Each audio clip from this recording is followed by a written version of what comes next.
Welcome back to the Ice by Sports Podcast. I'm Griff. I'm Matt. And we are officially into the playoff season. We're entering the divisional round after a eventful wildcard weekend. Sorry for your loss.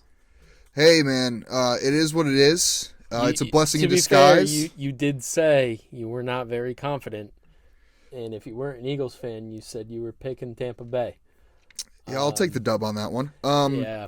No, seriously, it was a blessing in disguise because this team, you start out 10-1, you start out great, but then everybody figures out how bland and vanilla your game plan and game calling is, and the 49ers, Dick Bosa said it best. They, created the blueprint on how to beat us, and from there on out, we stunk. Underachieved. You lost you went 1-5 in your last 6 games or whatever. Yeah. That's horrendous. And then you go and you're 1-out in the wild card. That's unacceptable. You finished the season with the Giants, the Cardinals, and the Giants, and you went 1-2 and barely squeaked one out against the Giants. Yeah, in the first one. And that one is a really, really, questionable one. So, I mean, this team they came out flat. They looked awful against Tampa. I mean, the moment that Tampa was up 10-0 in the first, I knew immediately that we were losing that game.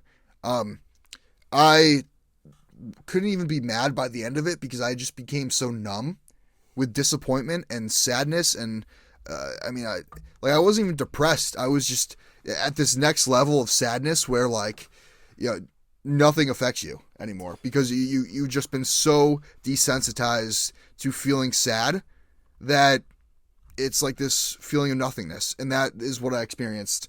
I knew it was coming. I had a feeling. I had that gut feeling, and again, a blessing in disguise. Get rid of those god-awful coordinators, bring in a couple new ones. The reports right now are saying Nick Sirianni is staying as the head coach. He's just a glorified cheerleader. I don't know why we don't get Mike Vrabel, but rant over. Yeah, you know what? I was just going to bring up, we talked about it a little bit after the game, and I wanted to bring it up on here.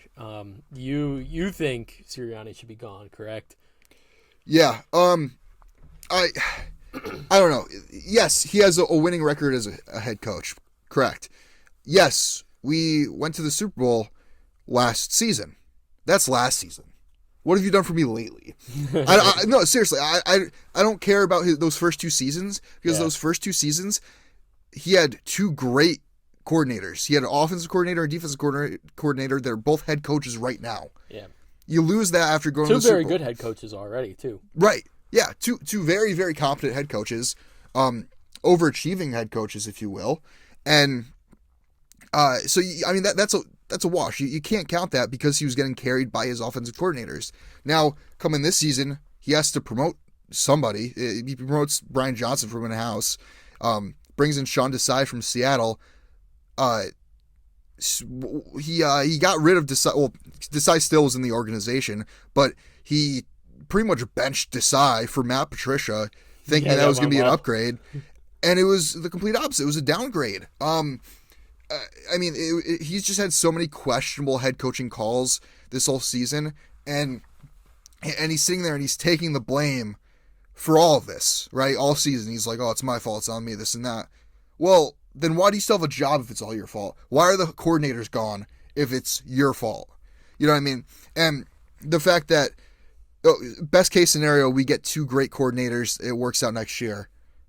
At the end of next year, we're in the same boat as we were last year, where those 2 coordinators are off getting head coaching gigs. Exactly. And we're left, sitting around twiddling our thumbs like, okay, who are we going to promote now that's going to, help us underachieve?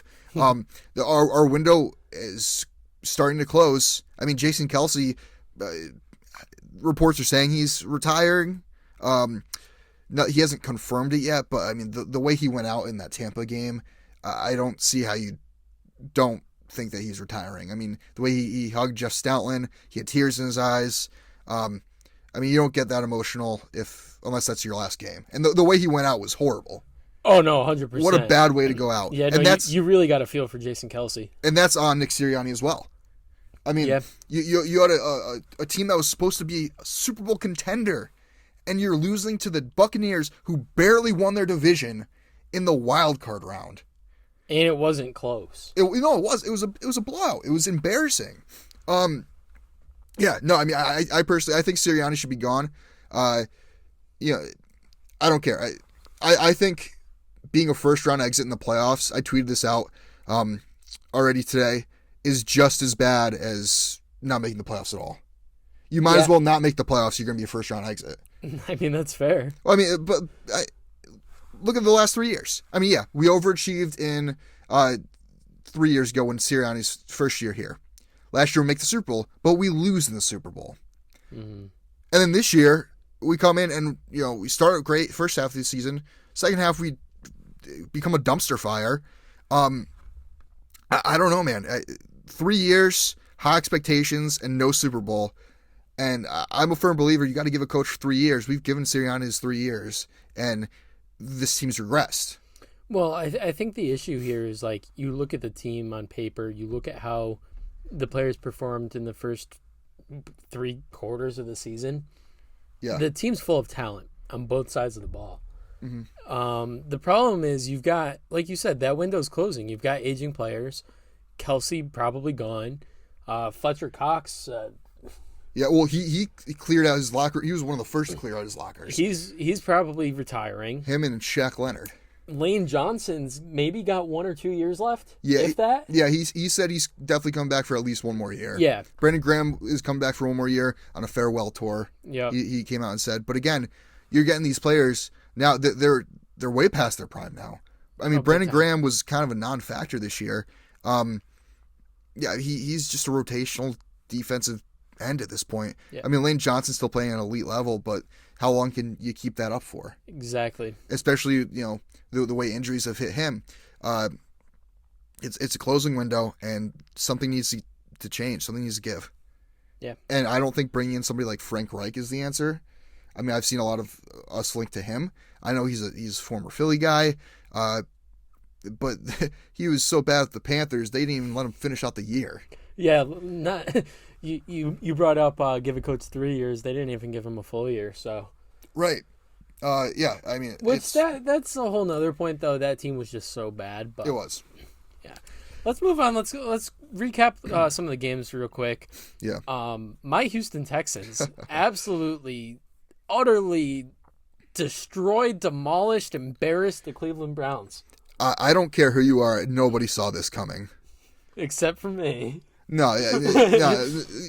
Everybody thought it was at least going to be a close game because 100%. You have a veteran team in the Browns that have kind of been there before, led by Joe Flacco, who's been there before, a top defense in the league, going up against a very young, overachieving team.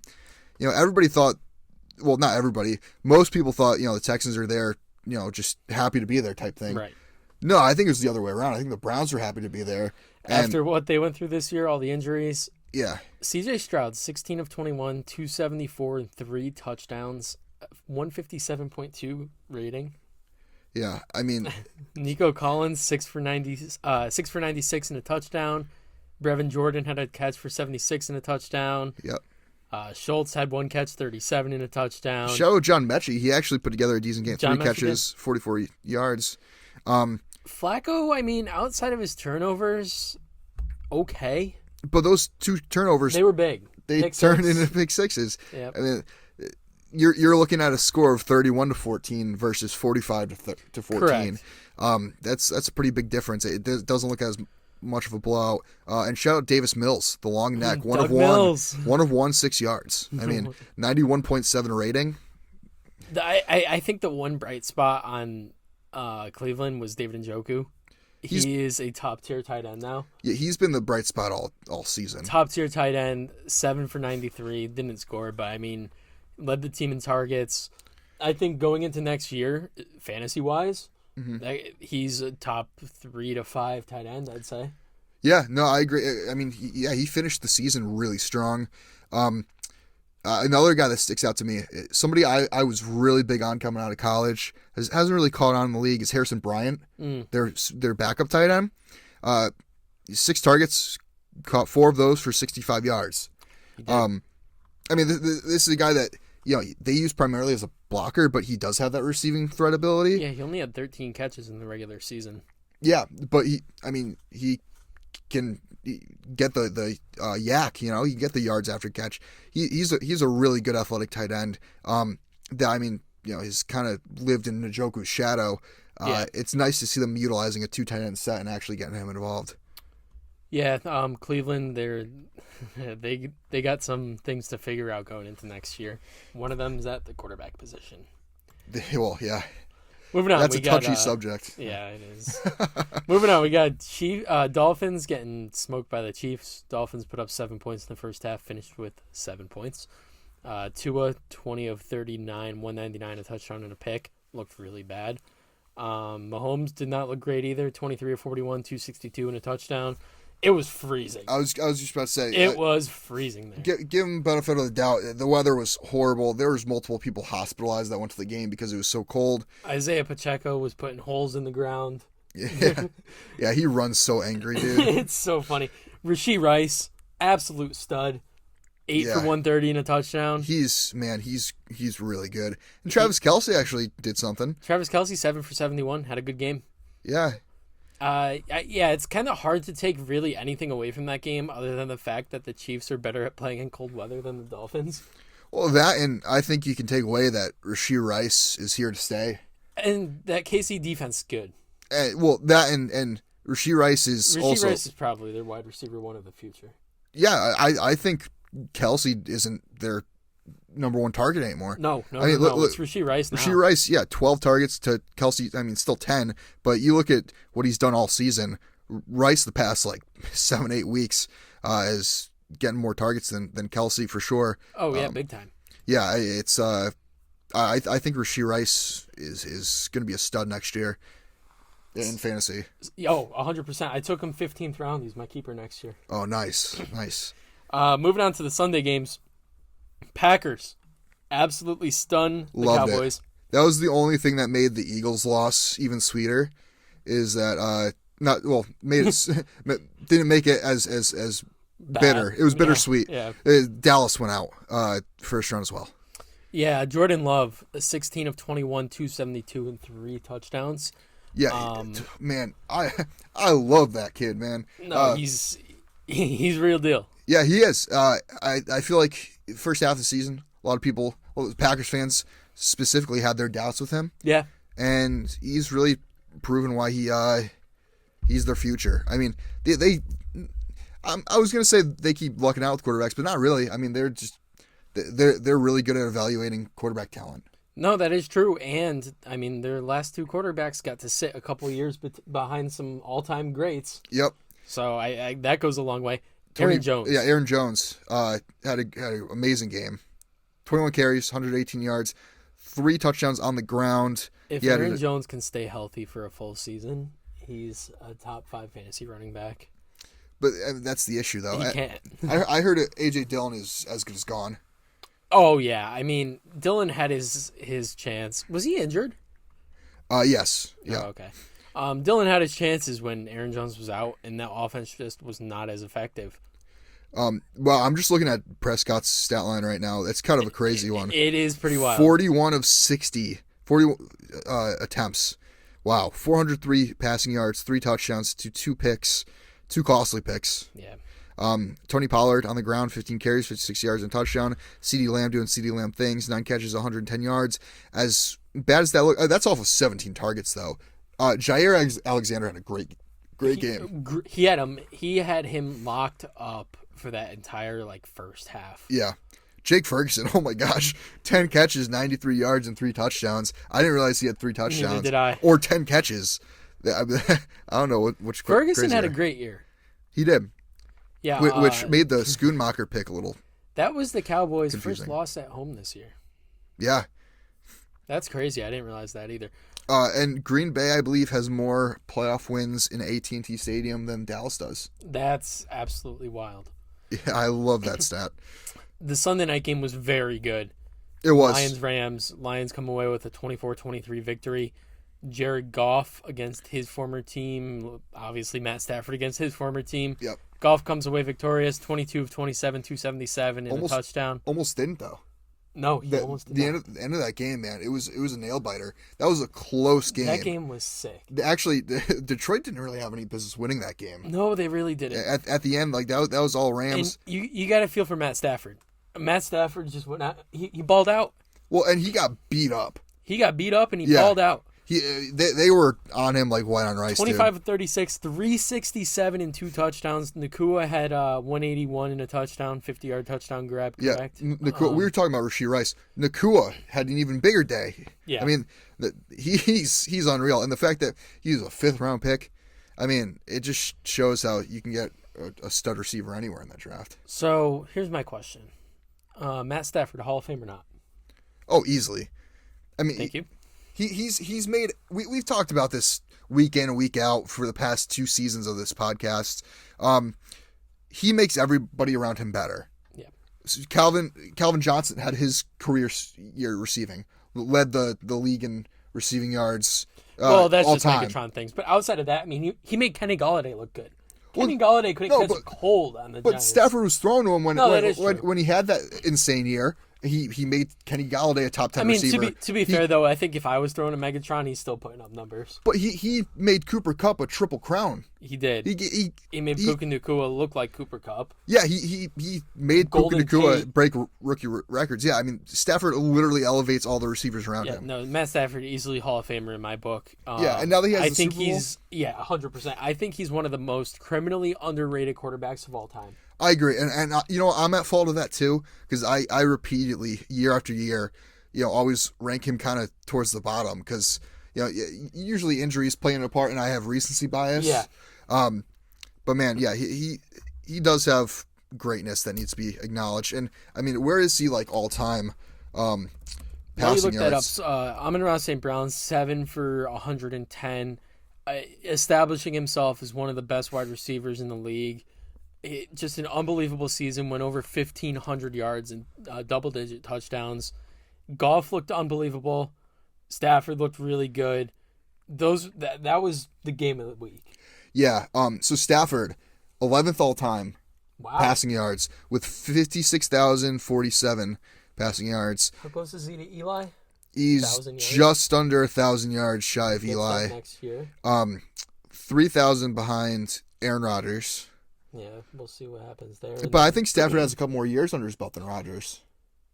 A couple more years, like remaining, you mean? Yeah. Oh, yeah. I agree. mean, because Rodgers probably has 1-2 left in the tank. Yeah. Stafford's still got at least Stafford's 3. 35 years old. He could have up to 5 years.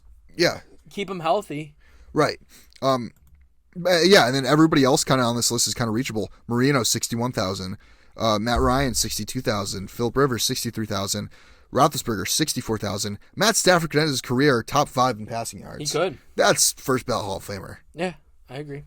Moving on to Monday, the snow game, Bills versus Steelers. Bills come away with the 31-17 victory. Man, the Steelers looked bad. And man, is Josh Allen a beast. Josh Allen is a beast. Not only did he go 21-30 for 203 yards and 3 touchdowns passing in that weather, he also had 8 carries, 74 yards, and a touchdown rushing. Most of those coming off of his 52-yard? Yeah, 52. 52-yard rushing touchdown, which, I mean, that was, you have to see the play to understand how crazy it was. People's crying on Twitter about it being a fake slide. That man is just making a cut. You can't expect Josh Allen to cut like Tyreek Hill, especially in those conditions. That man was not pulling off a fake slide. I guarantee that. Yeah. Yeah, no, I mean, I don't know what you want to call that move he did, but it resulted in a 50-plus yard touchdown. And, man, he's so much fun to watch. I think it's got to be between him and Lamar on most fun quarterbacks in the league to watch. I completely agree. I'd still probably put Josh Allen a little above Lamar, just because Josh Allen actually has receivers that will make plays for him. That's fair. Yeah, poor Lamar, man, but we'll see. But man, I would love to see this Buffalo team go on a run, especially now. Buffalo team's fun. Well, I've always said Buffalo's my, Houston's now your second team. Yeah. I've always said Buffalo's my second team. I have a Josh Allen jersey for Pete's sake. You do. I've been a huge Buffalo fan ever since they drafted Josh Allen. I was a huge Josh Allen guy coming out of college. So now that they're performing really well. And my team's out of that. I'd like to see them go on a run. And speaking of your team, we got to finish it off with them. 32-9, Bucs come out on top. Baker Mayfield, 22 of 36, 337, and 3 touchdowns. Baker looked really good. Yeah, he did. He did. And probably all those yards came against James Bradbury, who was burnt toast. Yeah. I mean, the only bright spot for our team was Devonta Smith showing up in the absence of A.J. Brown. Devonta Smith looked really good. He had 12 targets, 8 catches, 148 yards. Yeah, he caught multiple first downs. He was very clutch. He's a number one receiver on a lot of teams. And on almost every other team besides the Eagles, probably. Yeah, I mean, it's just you have a top 5 receiver in A.J. Brown, but A.J. Brown's availability always comes into question. That's always been an issue with him. But, yeah, and I don't know if you saw the stuff on Twitter. Apparently, he went on and deleted everything Eagles related on his Instagram. I don't read too much into that. I think that's just him getting locked in. Could be. Yeah, I don't know. He's a little bit of a diva, though. Well, but everybody forgets the reason he's in Philadelphia is Jalen Hurts. Yeah. Jalen Hurts rallied for, him to get traded here. They're like best friends. No, that is fair. I think he's very upset with the play calling and stuff as well. Yeah, which I would be too. I am yeah. Actually. Man, but in Dallas Goedert, I mean, 4 catches, 21 yards, and a touchdown. He has been kind of a non-factor since. Is there any update on his injury? Goddard's? Yeah. Yeah, he's been doing okay. No, with his leg injury. Oh, I'm sorry. I thought you were talking about. He went down and got carted off, did he not? I thought you were talking about his wrist injury against Dallas. No. Which he came back from. I thought he went down with the. I don't think so. Oh, maybe not. I could just be mistaken, and I don't know. Anyways, doesn't matter. He had a touchdown. Actually, the only touchdown that Hurts threw. Yeah. Hurts he didn't have any turnovers though. No, he did not. I mean, it's big for him after a turnover-ridden season. A first down. He couldn't. But again, that I blame that on the play calling. Yeah. No, 100%. That play calling was brutal. I saw a stat that we ran, I believe, 600 screenplays this season. Oh, Jesus. And it netted negative 26 yards. What? Out of all the screenplays that the Eagles have ran this year, they couldn't even average a yard a screenplay. No, they in fact averaged negative yards a screenplay. Oh, and what'd they come out and do against the Buccaneers? They ran screenplays. Man, it's so frustrating being an Eagles fan. All right, we have a couple more things to cover before we get into our divisional round picks. First one being Bill Belichick out with the Pats. Yeah, man, talk about an incredible run. Yeah, I mean, listen, the downfall was when Brady left and Belichick was still in control as the GM. Yeah. You can't really say anything bad about him as a coach, but he cannot be in control of a team because we saw what he put together the last couple seasons. Yeah. And that doesn't discredit him as a coach. He's probably top 3 coach of all time, if not up there as the best. Yeah. And man, what a career he had with the Pats. Gerard Mayo comes in, first time head coach. This is going to be fun. I think Gerard Mayo is going to be a very good coach. I think he's going to be DeMeco Ryans-esque. I totally agree. That was like the first thing I thought of when they announced Gerard Mayo.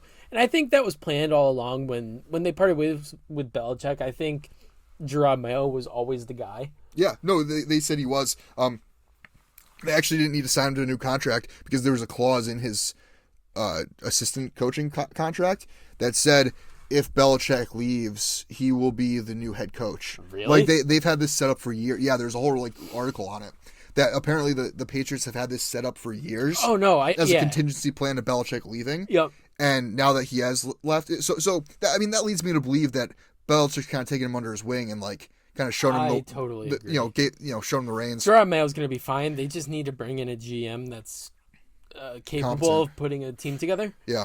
But you know what? I mean, the Patriots usually have success with those types of things. No, that is fair.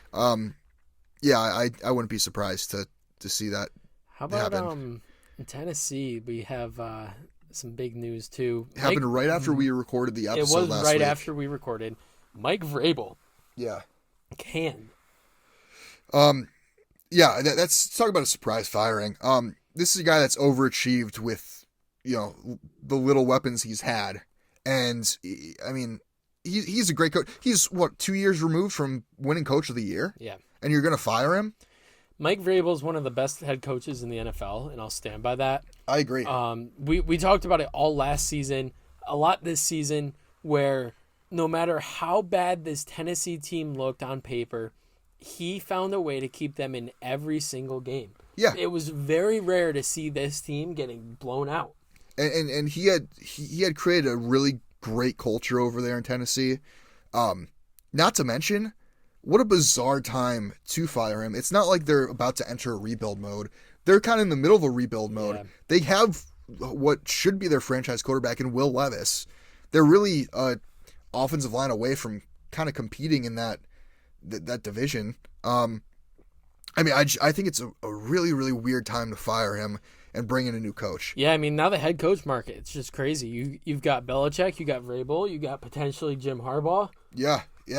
Well, I saw it's Michigan or the Chargers for Harbaugh. Wow, okay. I think he stays at Michigan, personally. I mean, I think Michigan will give him the bag. I think Michigan taxpayers are going to pay to keep him in Michigan. Why would they not? Why would they not? Especially, he's the best head coach in college football now. Nick Saban's gone. Yeah, that's true. Which, did we talk about that last episode? No, we did not. That was also after. Yeah, man. Nick Saban calling it quits, and I can't blame him. Well, and Pete Carroll as well called it quits. Well, I think that was a kind of a forced out. No, I think he was kind of forced out. Like, hey, you're getting a little up there in age, buddy. You wanna be a consultant? And Pete Carroll kind of chewing on his gum, strengthening that jaw even further. Said, sure. So yeah, no, I mean, crazy. A bunch of legendary coaches leaving, and Carroll, Belichick, Saban. I mean, yeah. Just real quick, I mean, I know it's not a college football podcast, but you can't really blame Saban. College football has changed so much the last 3 years. And with all this transfer portal, NIL, an old man like Nick Saban is not going to want to come to work every single day having to worry about his players entering the transfer portal to go find new ones when he could just sit at home and be a broadcaster. That or, he's sick of the fact that Bama's not the only team that can offer an NIL anymore. Well, that's a whole nother story. But listen, yeah, no, I see what you're saying. Yeah, no, Nick Saban's gonna go down as one of the best college football coaches of all time, and he's gonna go down as one of the best college coaches of all time. Yeah, I mean, not just football. Outside of football, yeah, across all sports, he's probably the greatest. And that's one of those guys. Like, it just never translated to the NFL. Yeah, that's true. That's true. And honestly, there's nothing wrong with that. There's nothing wrong with going down as one of the greatest coaches in college history. Yeah. Well, I mean, I don't know. I think for him, he probably wishes he had some more success in the NFL. But at the same time, listen, you're going down with the greats. He's never going to have to pay for another drink in Alabama again, though. Hell no. He's not going to have to pay for anything. I mean, no. No, that man's a legend. He's got a statue already. Yeah, and the fact that you're right, he's probably going to end up getting into broadcasting, and he's going to get a bag broadcasting because what network wouldn't want the greatest college football coach ever on their team? I talked to somebody the other day it was the day after, and he has some friends that live in Tuscaloosa that go to Bama, and they all said that area around campus was just dead. Oh, I bet. There was no energy there. Everybody was just like so shook. And that's the kind of guy Nick Saban is. Like, there's not many coaches that would have that impact on an entire college campus. Yeah. Well, yeah. I mean, he talked about turning a football program. He turned into a dynasty. I read a stat somewhere, and the last we'll talk about it, that every Alabama player, every player, I believe, in the NFL that played for Saban has a ring, a college ring. That, like, in their years, like, yeah. Look, or it was like maybe it was every Bama player that played at least or played 4 years under Saban has a ring. I think that's it. Yeah. Yeah. So like he had, that's how many championships he won. The fact that Derrick Henry has a ring, Mark Ingram has a ring, Najee Harris has a ring, Trent Richardson, Eddie Lacy. So, yeah, like any Bama guy you can name has a ring that as long as he stayed 4 years under Belichick, or not Belichick, I'm sorry, Saban. Yeah. Yeah, you get the point. And one guy that's not leaving, not going anywhere, Mike McCarthy. Love it. Yeah, you love it because he's not a good coach. Yeah. No, I mean, I don't know what they're doing. One of these teams that they excel in the regular season, they get to the postseason, they can't Every single year. do squat. Nope. Every single year. And the fact that Jerry Jones, the reaction he had after they got blown out by Green Bay, and the fact that he didn't fire McCarthy that night shocked me. Oh, me too. I thought McCarthy was going to be gone at halftime. I mean, like a Brendan Staley type thing. Yeah. Yeah. Vontae Davis retiring at halftime. I thought that was going to happen with McCarthy. But the coaching carousel is going to be really interesting. And you have all these up-and-coming guys that we named last episode. I mean, Ben Johnson being one that I'd love to see where he ends up, because they're gonna get one heck of a coach. And even Slowick from Houston. Yep. But let's move on to the divisional round picks, and then we'll wrap it up. Yeah, first off, we have 2 games Saturday, 2 games Sunday. The first game Saturday, we got Houston at Baltimore. I think this is going to be a really good game. I do too. I got to pick against my boys, though. I'm going with Baltimore. I think Baltimore, bold prediction. Not Baltimore winning is my bold prediction. My bold prediction is how they win. I think it's tied 27-27 going into the final seconds of the fourth quarter.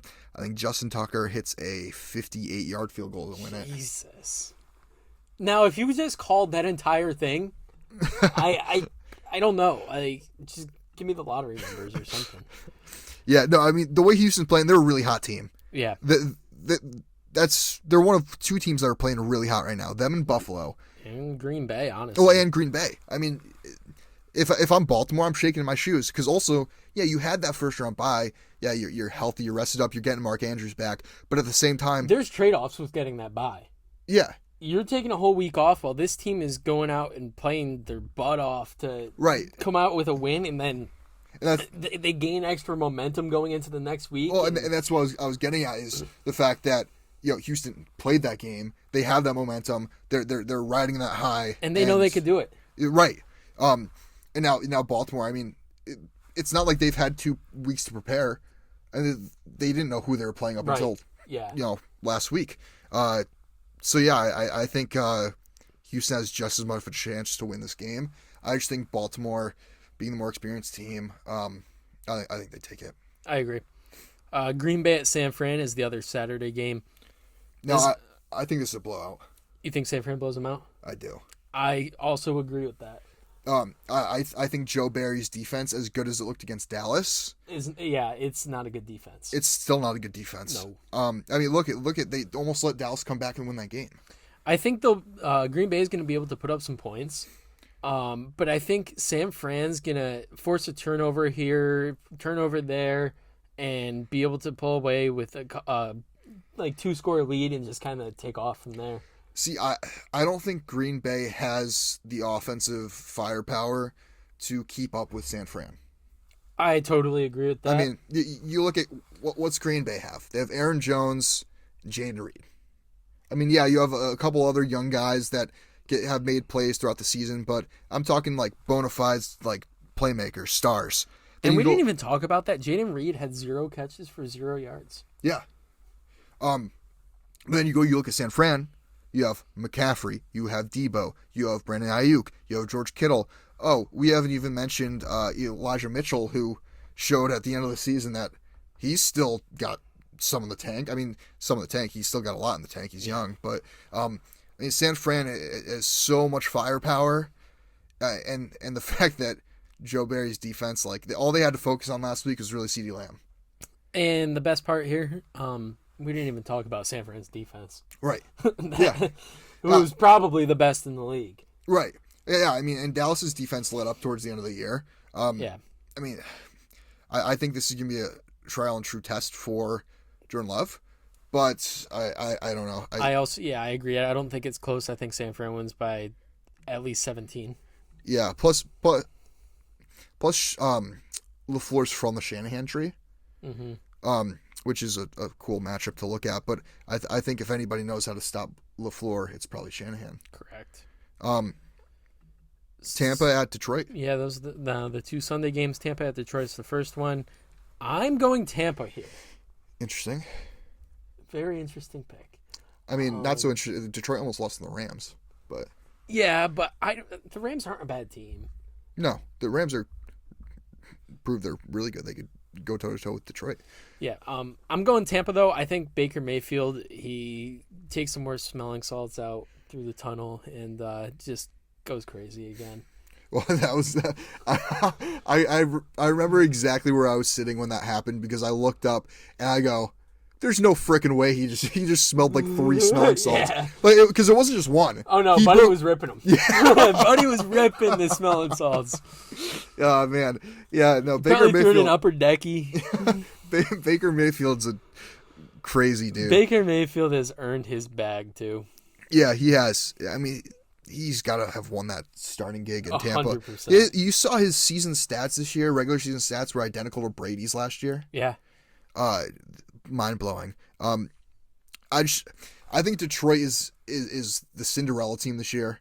I think they're playing really well. Yes, they had a close call against the Rams. I think Rams were a better team than this Tampa team. Mm-hmm. As good as Tampa's defense looked against Philly, I don't think I was saying much because Philly's offense doesn't really have much going for it at the moment. Right. I think trying to stop Detroit's high-powered offense is going to be a real challenge for Tampa Bay's defense. That is fair. Which has notoriously struggled this year. That's why I'm leaning Detroit. No, that's fair. I just like the Baker Mayfield story and really hope that he wins. So I think I'm picking with my heart. Yeah. Well, and I do want to point out. I don't know. Did you see the game ball was given to Jared Goff last week? Yeah. And Dan Campbell said, "You're good enough for Detroit, Jared Goff." That was so good. Yeah, I mean, talk about being special, man. Something about football. I love it. And Jared Goff, I mean, what a good story. I mean, yeah. The team that drafted you literally gave up first-round picks so another team would take you. And then you beat them. And then you beat them in the playoffs. I saw somebody say, like, I was saying it too for a little bit, and then I realized, like, how much the Rams actually gave up. No, it was, how much the Rams gave up to get rid of Jared Goff. Like, if it was 1-for-1, it's one of the most even trades of all time. Right. But with those picks, man, did Detroit win big. I disagree. I think the Rams won. Well, they won a Super Bowl. They won a Super Bowl, and that's the ultimate goal. Yeah, but if Detroit wins the Super Bowl this year, then they won. Yeah. Detroit won. Yeah. Because Detroit won in the long term because they got, I think Laporta and Gibbs too, I think, from it. They got a bunch of players. Yeah. Or draft picks that turned into players. Yep. But yeah, no, I do think Detroit takes it here. And then KC at Buffalo is the last game of the slate. Yeah, we got opposite picks here. I'm going KC. I'm going Buffalo. I know KC owns Buffalo. That's why I picked them. Something about this Buffalo team's different. Something about these refs are different. Well, yeah, I mean, that's true. No, I mean, I just, KC, yeah, they had a big performance against Miami, whatever. They're going to be playing in cold weather again. Buffalo, I mean, they already were asking fans to come back and shovel the stadium again this week. Were they? Yeah. Which I think is the greatest thing. $20 an hour with free food? Yeah. Like, if I lived in the Buffalo area, I'm on that all day long. You kidding me? I was thinking about going up to the Buffalo area this weekend to get No, that's crazy. I can't do that. But if I lived in the Buffalo area, I'm all over that. Give me $20 an hour and free food to shovel for my team. And don't quote me on this, but I think they'd probably get a ticket, right? I think they got tickets too. They'd probably get tickets. That's so sick. But yeah, no, I mean, I think Buffalo is such an exciting team. I feel like KC, I know they're Kansas City. I know they're the Chiefs. They have Mahomes, this and that, but something's felt off about them this year. They haven't. I agree with that. They haven't felt the same as they have in the past, few years, where it seems like they can win any game. This is a Chiefs team that is beatable this year. And Buffalo, they're getting hot at the right time, like I was saying before. And this Buffalo team, I mean, they have such a chip on their shoulder. Josh Allen especially. I mean, how many times have they been beaten by KC? A lot. I think this is the one time they win. I think Buffalo goes to the Super Bowl. That's a bold prediction, I think. I don't think they're better than Baltimore. I think they're playing better ball than Baltimore is, and the way Lamar Jackson has notoriously played in the playoffs. That's fair. I think this is Buffalo's year. I really do. Wow. Okay. Yeah, I'm taking KC. I think it's another big Rashee Rice game. Yeah, I mean, that would make sense. Buffalo's secondary struggled a little bit. Yeah. But yeah, I mean, I think it's gonna be a shootout despite the weather. I agree. Is it supposed to be snowing? Or yeah. Is it just, well, it's supposed to snow. I don't know if it's supposed to be snowing for the game. That'll be interesting. It should be a great game, though. Again. Should be a phenomenal game to cap off Divisional. 100%. Oh, and the other thing is everybody's talking about how Patrick Mahomes is undefeated. He's like 6-0 in the divisional round or something. Yeah. Or 5-0, something like that. Yeah, he has not been beaten in the divisional round. He's due. Maybe. I don't know. This is gonna be a really good game. I think out of all the games, this is the one I'm really most looking forward to. I think it's gonna be another one of these games where we're gonna come out and everybody's gonna be like, the Chiefs would have won if they have receivers. I think drops are gonna be a huge issue. I think it comes down to a blown call by the refs. I could see that happening. But I mean, I don't know. I think the script has Buffalo winning this game. Imagine we get an overtime game, the Josh Allen rule. Oh man, that'd be pretty cool. I would like that.